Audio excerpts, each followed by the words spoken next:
Alex! In today's video, we're going to read a story together. Bonnie is here with us. Here's Miss Bonnie. And Millie's here with us. Millie, say hi. Say hi to Alex. Are you ready? Let's go.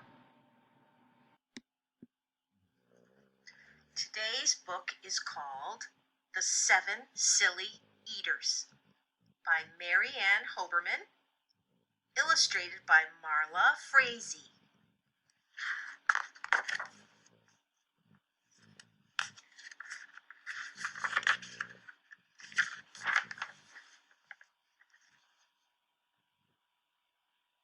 Not so long ago, they say, a mother lived just like today.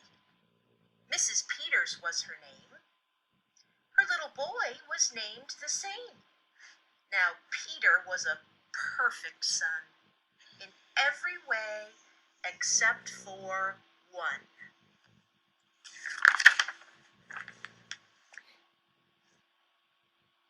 When Peter was just 1 year old, he did not like his milk served cold.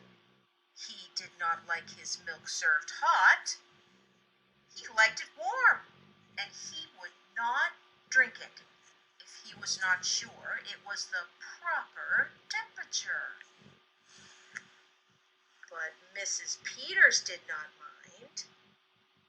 She was a mother sweet and kind, and when his milk spilled on the floor, she patiently prepared some more. She'd take the bottle from the shelf and chuckle softly to herself. What a silly sort of eater is my darling baby Peter.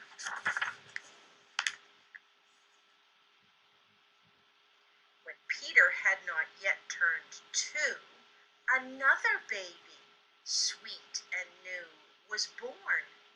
Dear Lucy, small and fair, with big blue eyes and curly hair. But long before this child was grown, she had opinions of her own, of what she would eat and what she would not. She hated milk, cold and hot, and warm was worst of all. Instead, whenever Lucy dear was fed, she bellowed for pink lemonade. Not from a can. Oh no, homemade. But Mrs. Peters did not mind.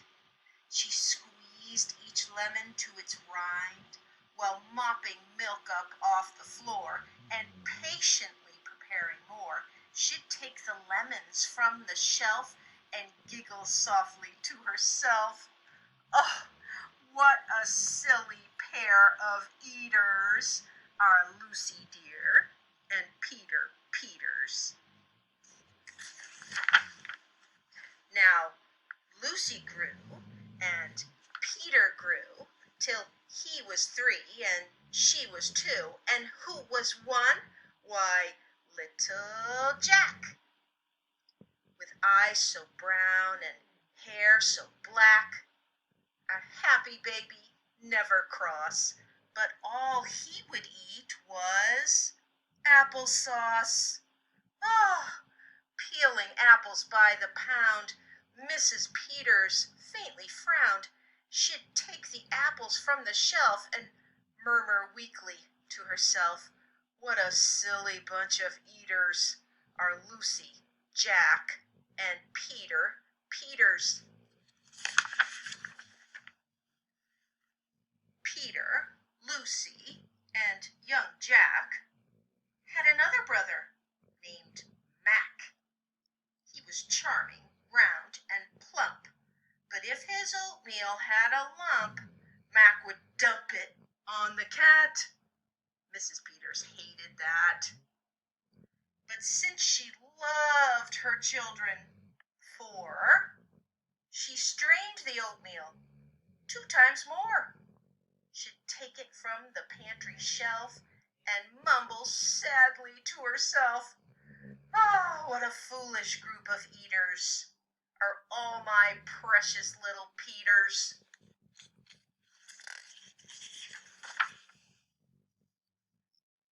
Before another year was through, who came along? Why, Mary Lou. She was darling, sweet and bright, and had a healthy appetite. That is, as long as she was fed soft and squishy homemade bread. Poor Mrs. Peters, she got no rest, but still she did her very best. She'd take the flour from the shelf and mutter feebly to herself, "What a fussy bunch of eaters are all my lovely, lovely little Peters." A year rolled by. The children grew. "They really are a splendid crew," said Mrs. Peters, pinning pins and diapering her brand new twins, little sisters, quick and smart, impossible to tell apart. But Flo liked poached eggs and Fran liked them fried. If she mixed them up, well, they cried. Tired to the very bone, Mrs. Peters groaned a groan.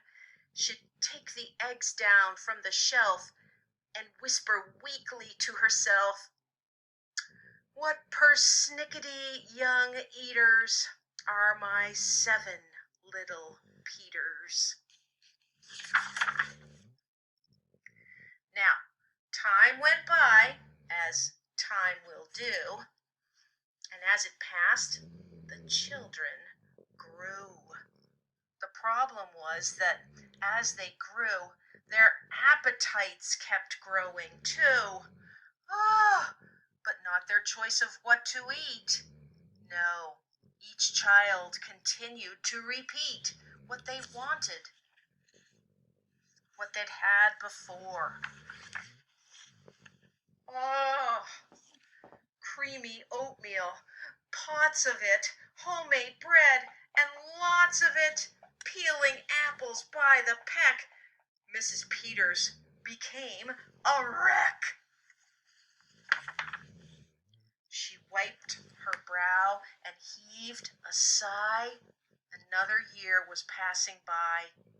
In fact, she realized with sorrow her birthday was going to arrive tomorrow. Drearily she shook her head. Wearily she went up to bed. She thought the children had forgotten her special day, but they had not. At crack of dawn, they all began to carry out a secret plan. Mrs. Peters would be fed a birthday breakfast in her bed, a breakfast made of all the foods that kept them all in such happy moods. So while their wee mother slept, down the stairs the children crept, and from the cupboards and the shelves happily they helped themselves. Cheerfully they chopped and stirred, preparing what each one preferred. But despite the pains they took, since nobody knew how to cook, to measure things or to make them hot, the more they tried, the worse it got. First, Mac's oatmeal turned out lumpy, which made poor Mac turn grim and grumpy. In fact, the lumps got him so cross that he dumped them in Jack's applesauce, and this bothered Jack so much he threw it in the dough of Mary Lou, who tossed that mishmash that they had made straight into Lucy's lemonade, and that put her in such a huff she poured all that icky sticky stuff into the double frying pan that held the eggs of Flo and Fran, who flung that hodgepodge on the spot right into the milk in Peter's pot. And when they saw what they had done, well, they wished they never had begun. They'd hardly slept a wink that night, and still things hadn't turned out right. And even though they tried their best, it hadn't worked. They were depressed. They'd be in trouble too, unless they found some place to hide their mess. The oven seemed a perfect spot. They all forget it was still hot. They stuck the pot inside, and then they all went back to bed again. The clock struck 6, but on they slept. Meanwhile, their mother softly stepped down to the kitchen, smelled a smell. What could it be? She couldn't tell. It smelled so good. She sniffed some more and opened up the oven door. She woke the children with her cries. They all came running in surprise. And in the kitchen what they found was Mrs. Peters dancing around. And in the oven, no mistake, a pink and plump and perfect cake. As their mother danced with glee, she cried, "A birthday cake for me? A birthday cake still piping hot? To think I thought that you forgot. Tell me, please, how did you make this pink and plump and perfect cake? So light and smooth as silk?" "Well, it's smooth as silk from all my milk," said Peter. Lucy said, "It's pink from all my lemonade, I think." "And from my apples," added Jack. "The oatmeal made it soft," said Mac. Said Fran and Flo, "As for its size, it was our eggs that made it rise." Then everyone sniffed some more and danced around the kitchen floor. They put the cake upon a dish and they lit the candles. "Make a wish," the children cried, "before you blow." And Mrs. Peters did just so.